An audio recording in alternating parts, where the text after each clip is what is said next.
If you read the central bank data, it shows that the Kenyan economy, we have now borrowed. Our national debt is now over 12.1 trillion Kenya shillings. For the last 3 years, our country has borrowed in excess of 3.5 trillion Kenya shillings. So I would want to request all of us as the leadership, and especially those who have the opportunity to make decisions in the executive, let us serve our country with dedication. And let us not seek to give good narratives out there when the Kenyan economy is actually being teared down or torn down. We have borrowed over 3.5 trillion Kenya shillings in 3 years. President Kibaki borrowed 1.2 trillion in the entire 10 years he was president. And therefore we have borrowed 3 times in 3 years. We have borrowed 3 times what Kibaki borrowed in 10 years. That's the money Kenya has borrowed in the last 3 years alone.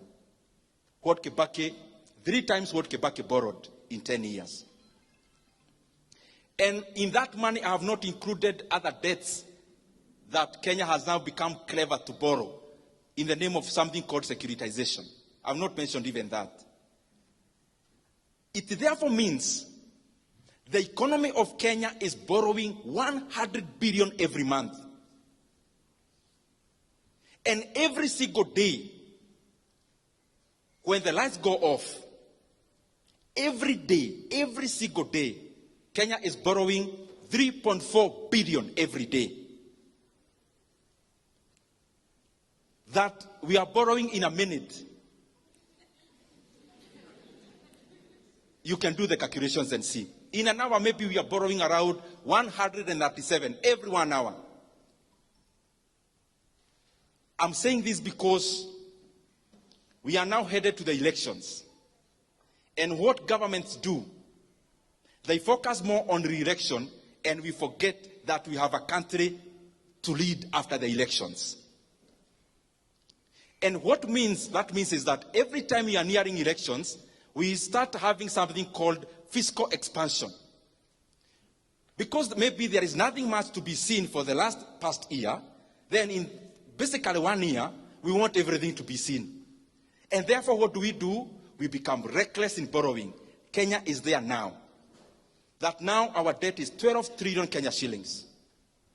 I want to request that we do not have to put our country in that kind of pedestal in terms of borrowing. Kenya has always had development for the many years, but we never had to borrow that much. President Kibaki did a lot of development. He borrowed only 1.2 trillion for 10 years. Where is the 1.2 trillion we are borrowing every year going? To make the matter worse, everything you see with your eyes happening in Kenya now, in terms of development, what you can see, for example, the expansion of this Keno-Marwa road, is not even part of the 12 trillion borrowed. Is another loan on the side called fuel levy securitization. Everything else you see in Kenya in terms of development, like even the Talanta Stadium, is also not part of the 12 trillion debt.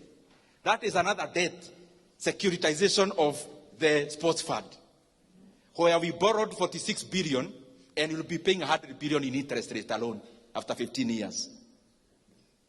Even the expansion of Nairobi-Nakuru Road is also not part of the 12 trillion we have borrowed. That is NSSF money being used as a PPP to build that road. I request those who are in government, you have already borrowed 1.2 trillion every year. And even what we can see with our eyes is actually not part of that borrowing. Please, kueni na huruma ya nchi ya Kenya. Even as we preside over the affairs of our country, let us be, tujue kwa akili zetu ya kwamba, there is Kenya after elections. Let us not run our country in terms of overheating it. We must avoid to become like Sri Lanka. We must avoid to become like Ghana. We must avoid to become like Ethiopia, we must avoid to become like Zambia in the recent years. Because Kenya is a strong country with internal resources.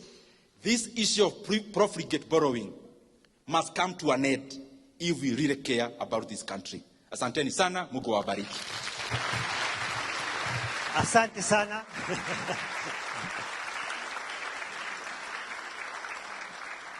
I'll kindly request Bwana Mheshimiwa to come back. Did Nyoro come back on stage here? I would like to present you something.